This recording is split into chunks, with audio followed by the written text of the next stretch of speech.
The great American boxer Muhammad Ali was never known for his humility. One time, Muhammad Ali was sitting on an airplane. Just before takeoff, the stewardess told him to fasten his seatbelt. He said, "Superman don't need no seatbelt." The stewardess looked at him and said, "Superman don't need no airplane either." He fastened the belt. People with a little bit of power, a tiny title, a minuscule amount of honor or fame are often the ones who let it go to their heads. Many years ago, a group of soldiers were trying to move a very heavy log without any success. The corporal in charge of the group was just standing there, not lifting a finger to help. A man on a horse came riding up, saw what was happening, dismounted, went over to the corporal and asked him, "Why are you not helping your men to move this log?" The corporal said, "I am the corporal. I give the orders, that is all." The man quietly went over to the group of soldiers, helped them to lift and move the heavy log successfully, got back on his horse, and said to the corporal, "Next time your men need help, just call the commander-in-chief." And he rode off silently. It was then that the soldiers and the corporal realized that they had been assisted by General George Washington. A story of arrogance and a story of humility. We see two men praying in the same temple, but their prayers were very different. One of them, a Pharisee, came up to his place in the first pew and prayed proudly, saying, "Thank you, God, that I am not like the rest of these people, especially not like that one. I get up early every Sunday to come to Mass, and I get there on time. I give 10% of my income to this church. Don't you think I'm good, Lord?" Perhaps we see something of ourselves in this man. The other man was completely different. He didn't come up to the front of church because he didn't feel good enough. He wasn't a person who did everything according to the rules. Often he came late, and sometimes he didn't come at all.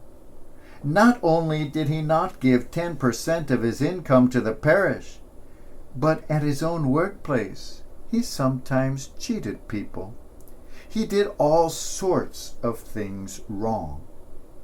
The difference was, he realized it.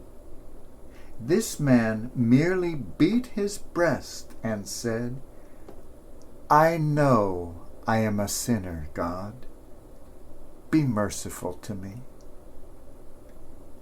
Perhaps we find something of ourselves in this man as well.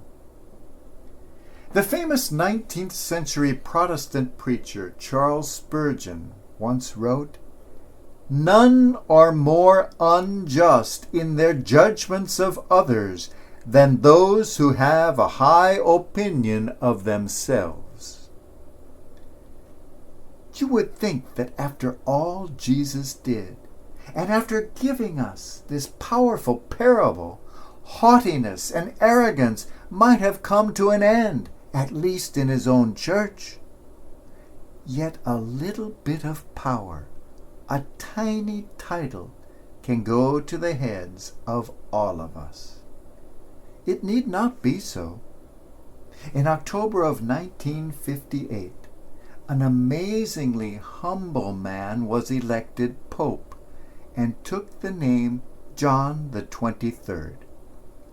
Shortly after his election, a group of chief rabbis from around the world came to pay the new pope their respects. They were led into the papal throne room, expecting to find him enthroned on high, where he would perhaps deign to pass a glance their way.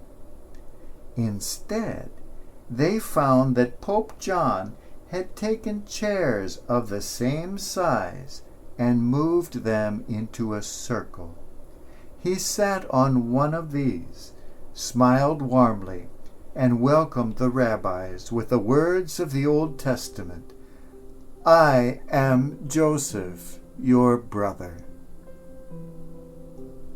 Why is it that we do not see the brother, the sister in one another? Could it be that it is because we are looking down on others? Or is it because we are too ashamed to look up at others? Perhaps the saddest thing about the story of the tax collector and the Pharisee is that they did not meet. There they were in the same church, and they could have changed each other's life. Each of them could have seen something of himself in the other.